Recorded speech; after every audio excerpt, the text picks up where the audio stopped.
Hi all, അസ്സലാമു അലൈക്കും. Welcome back to Silnas kitchen. ഇന്നത്തെ റെസിപ്പി ഷമാം കൊണ്ട് ഒരു വെറൈറ്റി ആയിട്ടുള്ള ഒരു ബ്രേക്ക്ഫാസ്റ്റിന്റെ റെസിപ്പിയാണ്.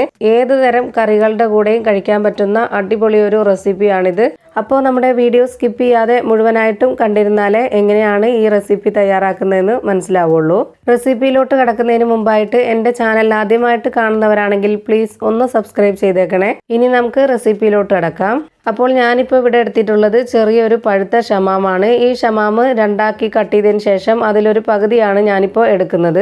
ഇതിനകത്തുള്ള കുരുവെല്ലാം കളഞ്ഞതിന് ശേഷം ഇതുപോലെ തൊലിയെല്ലാം കളഞ്ഞിട്ട് ഇതൊന്ന് കഴുകിയതിന് ശേഷം ഒന്ന് കട്ട് ചെയ്തെടുക്കാം. ഇത്രയും പോകുന്ന പീസുകളാക്കിയിട്ടൊന്ന് കട്ട് ചെയ്തെടുത്താൽ മതി. ഇതുപോലെ ഈ ഒരു വലിപ്പത്തിൽ ഞാനിപ്പോൾ എല്ലാം തന്നെ കട്ട് ചെയ്തെടുത്തിട്ടുണ്ട്. ഇനി ഇതൊരു മിക്സിയുടെ ജാറിലേക്ക് ഇട്ട് കൊടുക്കാം. കട്ട് ചെയ്തെടുത്തിട്ടുള്ള ഈ ഷമാം ഇപ്പോൾ 250 ഗ്രാം കപ്പിന്റെ അളവിലാണ് ഞാൻ ഇതിലേക്ക് ഇട്ട് കൊടുക്കുന്നത്. ഇനി അടുത്തതായിട്ട് ഇതിലേക്ക് വേണ്ടത് 250 ഗ്രാം അളവിൽ പച്ചരിയാണ്. പച്ചരി ഞാൻ 1 മണിക്കൂർ മുന്നേ തന്നെ കഴുകി വൃത്തിയാക്കിയതിന് ശേഷം വെള്ളത്തിൽ കുതിർത്ത് വെച്ചിരുന്നതാണ്. പച്ചരി നന്നായിട്ട് കുതിരണം. ഈ ഒരു റെസിപ്പിക്ക് എത്രത്തോളം കുതിർന്ന് കിട്ടുന്നോ അത്രയും നന്നായിട്ടിരിക്കും. കഴുകി വെച്ചിട്ടുള്ള പച്ചരി ആയതുകൊണ്ട് തന്നെ ആ ഒരു വെള്ളത്തോടു കൂടി തന്നെയാണ് ഇതിലേക്ക് ഇട്ട് കൊടുത്തത്. ഇതെല്ലാം കൂടി നമുക്ക് ഈ മിക്സിയിലെ ജാറിൽ അരച്ചെടുക്കാൻ കഴിയില്ല. ഞാനിപ്പോൾ അളന്ന് കാണിക്കാൻ വേണ്ടിയിട്ടാണ് ഇതിലേക്ക് തന്നെ മുഴുവനായിട്ടും ഇട്ട് കൊടുക്കുന്നത്. ഇനി ഇതിലേക്ക് 2 കോഴിമുട്ട പൊട്ടിച്ചത് എടുത്തിട്ടുണ്ട്, ഇതിലേക്ക് ഒഴിച്ചു കൊടുക്കാം. ഇനി ഇതിലേക്ക് വേണ്ടത് തേങ്ങ ചിരകിയതാണ്. തേങ്ങ ചിരകിയത് ഒരു 250 ഗ്രാം കപ്പിന്റെ അളവിൽ ഇതിലേക്ക് ഇട്ട് കൊടുക്കുന്നുണ്ട്. ഇനി ഇതിലേക്ക് അരച്ചെടുക്കാൻ ആവശ്യത്തിനുള്ള വെള്ളവും കൂടെ ഒഴിച്ചു കൊടുത്തിട്ട് ഇത് 2 പ്രാവശ്യമായിട്ടാണ് ഞാനിത് അരച്ചെടുക്കുന്നത്. 250 ഗ്രാം പച്ചരിക്ക് വേണ്ടിയിട്ടാണ് ഞാനിപ്പോൾ 250 ഗ്രാം ഷമാമും 250 ഗ്രാം തേങ്ങയും അതുപോലെ തന്നെ 2 കോഴിമുട്ടയും ഇതിലേക്ക് എടുത്തത്. ഇതിൽ കൂടുതൽ പച്ചരിയും ഷമാമും എടുക്കുന്നുണ്ടെങ്കിൽ അതിനനുസരിച്ച് മുട്ടയും തേങ്ങയുടെയും അളവും കൂട്ടിയെടുക്കണം.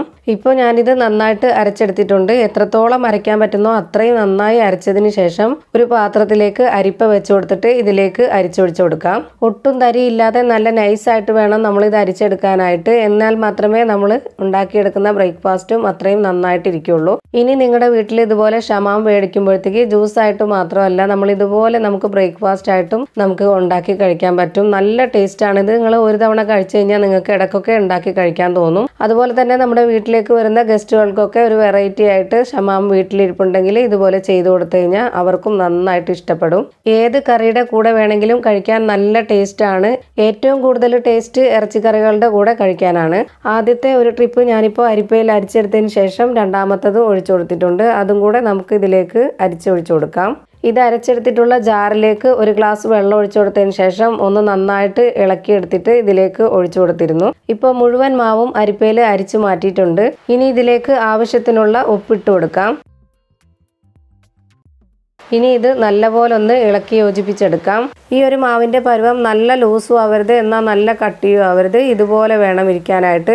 ഇനി ഞാനിതൊരു പാനിൽ ചുട്ടെടുക്കുകയാണ് ചെയ്യുന്നത്. അതിലേക്ക് ഒഴിച്ചു കൊടുക്കുമ്പോൾ നിങ്ങൾക്ക് ഇതിൻ്റെ കട്ടി മനസ്സിലാവും, എത്ര കട്ടിയിലാണ് ഇത് എടുക്കേണ്ടതെന്നുള്ളത്. അതിനു മുമ്പായി ഇതിലേക്കൊരു കൂട്ട് തയ്യാറാക്കാനുണ്ട്. അതിനുവേണ്ടി ഞാനിവിടെ സ്റ്റൗവിലേക്ക് ഒരു പാൻ വെച്ച് കൊടുത്തിട്ടുണ്ട്. ചൂടായി വരുമ്പോൾ ഇതിലേക്ക് 2 സ്പൂൺ നെയ്യ് ഒഴിച്ചു കൊടുക്കാം. ഇനി ഞാനിതിലേക്ക് ഒരു സബോള ഇതുപോലെ പൊടിയായിട്ട് അരിഞ്ഞത് ഇതിലേക്ക് ഇട്ട് കൊടുക്കുവാണ്. സബോള തന്നെ വേണമെന്നില്ല, ചെറിയ ഉള്ളി ഉണ്ടെങ്കിൽ അതായിരിക്കും ഏറ്റവും കൂടുതൽ ടേസ്റ്റ്. ഇനി ഇതിലേക്ക് ഒരു ചെറിയ പീസ് റെഡ് ക്യാപ്സിക്കം അരിഞ്ഞത് ഇട്ട് കൊടുക്കുന്നുണ്ട്. ഇത് ഓപ്ഷണലാണ്, ചേർത്ത് കൊടുക്കണമെന്ന് ഒരു നിർബന്ധവും ഇല്ല. ഇനി ഇതൊന്ന് ഇളക്കി കൊടുക്കാം. ഈ ഒരു ഉള്ളി നമുക്ക് നെയ്യിലിട്ടൊന്ന് ഫ്രൈ ചെയ്തെടുക്കാം. ഇതുപോലെ ഈ ഒരു പരുവത്തിലാവുമ്പോഴത്തേക്ക് നമുക്കിതിൻ്റെ ഫ്ലെയിം ഒന്ന് ഓഫ് ചെയ്യാം. എന്നിട്ടിത് ചൂടാറിയതിന് ശേഷം നമ്മൾ റെഡിയാക്കി വെച്ചിട്ടുള്ള മാവിലേക്ക് ഇട്ട് കൊടുക്കാം. ഇത് നിർബന്ധമായിട്ടും ഇതിലേക്ക് ഇട്ട് കൊടുക്കണം. നല്ല ടേസ്റ്റാണ് ഇങ്ങനെ ചെയ്തെടുക്കുമ്പോൾ. ഇനി ഇത് ചുട്ടെടുക്കാനായിട്ട് ഒരു പാൻ സ്റ്റൗവിലേക്ക് വെച്ച് ചൂടാക്കിയിട്ടുണ്ട്. ഇതിലേക്ക് ഇനി ഒരു കയ്യിൽ മാവും പിന്നെ ഒരു കുറച്ചുകൂടി മാവും കൂടെ ഒഴിച്ചു കൊടുത്തിട്ട് ഇതൊന്ന് ചുറ്റിച്ചെടുക്കുന്നുണ്ട്. ഈ ഒരു കട്ടിയിലായിരിക്കണം നമ്മുടെ മാവ് റെഡിയാക്കി എടുക്കേണ്ടത്. ഇത് വേവാനായിട്ട് ഒരുപാട് സമയമൊന്നും വേണ്ട, വളരെ പെട്ടെന്ന് തന്നെ ഇത് വെന്ത് കിട്ടും. ഇപ്പോൾ ഇതിൻ്റെ ഒരു ഭാഗം വെന്തിട്ടുണ്ട്. ഇനി ഇതൊന്ന് തിരിച്ചിട്ട് കൊടുക്കാം. ഇനി ഈ ഒരു ഭാഗം കൂടെ ഒന്ന് വെന്ത് വരട്ടെ. ഇപ്പോൾ ഇത് 2 ഭാഗവും വെന്ത് കിട്ടിയിട്ടുണ്ട്. ഇനി നമുക്കിത് പാനിൽ നിന്നും എടുത്തു മാറ്റാം. ഇത്രയേ ഉള്ളൂ അപ്പോൾ നമ്മുടെ റെസിപ്പി. ഈ ഒരു റെസിപ്പി എല്ലാവരും ട്രൈ ചെയ്ത് നോക്കുക. നല്ല ടേസ്റ്റി ആയിട്ടുള്ള നല്ല കളർഫുൾ ആയിട്ടുള്ള ഒരു റെസിപ്പിയാണിത്. അതുപോലെ തന്നെ എല്ലാ മാവിലും ഞാനിപ്പോൾ ഇത് ചുട്ടെടുത്തിട്ടുണ്ട്. ഇത് കഴിക്കാനും നല്ല ടേസ്റ്റാണ്. നല്ല സോഫ്റ്റ് ആയിട്ടിരിക്കുന്ന ഒരു ബ്രേക്ക്ഫാസ്റ്റിൻ്റെ റെസിപ്പിയാണിത്. ഇത്രയേ ഉള്ളൂ എൻ്റെ ഇന്നത്തെ റെസിപ്പി ഇഷ്ടമായാൽ ലൈക്ക് ചെയ്യാനും കമൻറ്റ് ചെയ്യാനും ഷെയർ ചെയ്യാനും മറക്കരുത്. അപ്പോൾ ഇതുപോലുള്ള വെറൈറ്റി റെസിപ്പികൾ കാണുവാനായി ഈ ചാനൽ ഒന്ന് സബ്സ്ക്രൈബ് ചെയ്യാനും ബെല്ലൈക്കൺ അമർത്താനും അതിൽ ഓൾ എന്ന ഓപ്ഷൻ കൊടുക്കാനും മറക്കരുത്. പുതിയൊരു വീഡിയോയുമായി വീണ്ടും വരും. Thank you for watching.